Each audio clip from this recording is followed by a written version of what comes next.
Ici Zayana et ce que je vais te raconter pourrait bien changer ta façon de voir les gens que tu crois connaître depuis toujours.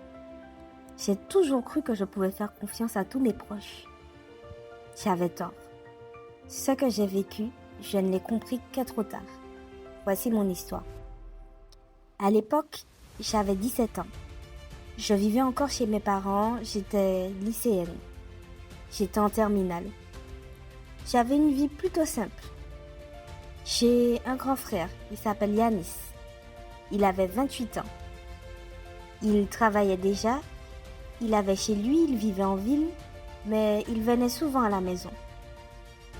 Et avec lui, toujours ce Thomas. C'était son meilleur ami depuis la fac.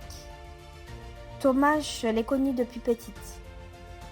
Il était sympa, drôle, il me taquinait tout le temps. On l'appelait Tonton Thomas. Il faisait quasiment partie de la famille. Mais un jour, quelque chose a changé. C'était un dimanche. On était tous réunis. Et Thomas me regardait. Mais vraiment, pas comme d'habitude. Puis, il me dit avec un sourire un peu trop lent, « T'as bien grandi, hein, toi.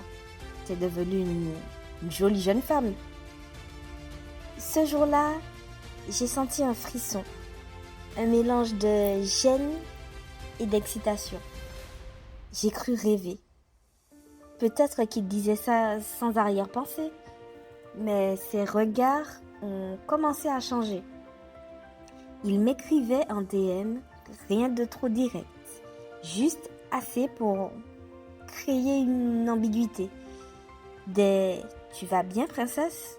ou « Tu deviens dangereuse, toi ?» Et moi, j'étais flattée, j'aimais ça. Je me sentais choisie. Lui, l'homme adulte, charismatique, sûr de lui, qui s'intéressait à moi, la petite sœur du pote, il disait que j'étais différente des filles de mon âge et ça me donnait l'impression d'être unique. Tout a commencé doucement. Un jour, il m'a proposé un café. Pas comme le tonton, non. Il m'a regardé et il m'a dit « Mais t'as bien le droit d'avoir une vie, non? Je suis pas si vieux. Tu as presque 18 ans. » Alors on s'est retrouvés dans un coin tranquille et il m'a embrassée. Je savais que c'était interdit, que c'était bizarre, mais je n'ai rien dit. J'étais sous le choc et sous emprise déjà. Pendant plusieurs mois, on s'est vus en cachette. Toujours dans des hôtels discrets ou dans des endroits éloignés. Il disait que les gens ne comprendraient pas, qu'il voulait nous protéger du regard des autres. Mais plus on avançait, plus il changeait. Il commentait tout ce que je faisais. « Tu ne devrais pas poster ce genre de photos. T'as pas besoin de plaire aux autres. Ta copine là, elle t'emmène que dans des embrouilles. Coupe les ponts avec elle. Tu veux que je t'aime? Alors fais-moi confiance. » J'ai commencé à m'éloigner de mes amis, à mentir à ma famille, même avec mon frère. Je devenais froide et distante. J'avais peur qu'il le découvre. Et en même temps, je culpabilisais. J'étais coincée entre la honte et l'illusion d'amour. Un jour, une copine m'a dit en face « Tu vas très mal, tu sais. Je sais pas ce que tu vis, mais tu t'éteins. » Et je l'ai envoyée balader. J'étais dans une bulle, une prison dorée. Thomas alternait entre douceur et contrôle. Un jour, il m'écrivait un long message d'amour et le lendemain, il me ghostait pendant 2 jours pour me faire réfléchir. Et puis un soir, tout a basculé. Je sortais discrètement de chez lui quand j'ai croisé une fille dans le hall. Elle m'a d'abord fixée et regardé de la tête aux pieds. Et elle m'a souri froidement. Elle m'a lâché cette phrase. « T'es la nouvelle? T'inquiète, ça dure jamais longtemps avec lui. » Je suis restée figée et elle est partie. Et là, mon cœur s'est emballé. Cette nuit-là, j'ai fouillé. Je n'en pouvais plus. Je suis retournée sur ses réseaux. J'ai relu d'anciens commentaires, d'anciens échanges. Et j'ai découvert au moins 3 autres filles. Toutes jeunes. Toutes avec le même profil que moi.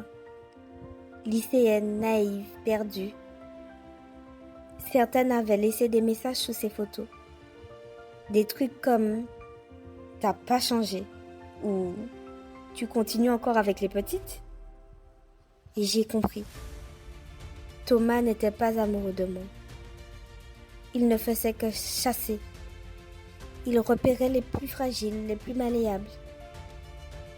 Et moi, j'étais tombée en plein dans ses filets. Je voulais lui parler, obtenir des explications. Mais il a nié et il m'a bloquée. De partout. Plus un mot. Comme si je n'avais jamais existé. Et je me suis effondrée. J'ai mis 2 jours avant d'en parler à mon frère. J'avais honte. Quand je lui ai tout raconté, il a d'abord eu un silence glacial.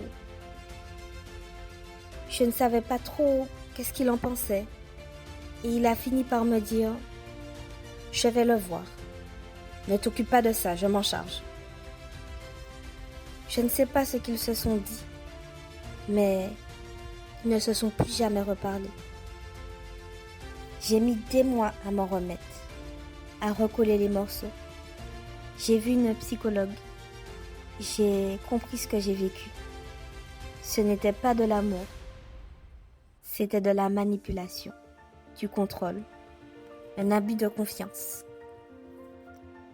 Aujourd'hui, je suis guérie, mais je reste vigilante. Parce que ce genre d'hommes ne se baladent pas avec une pancarte.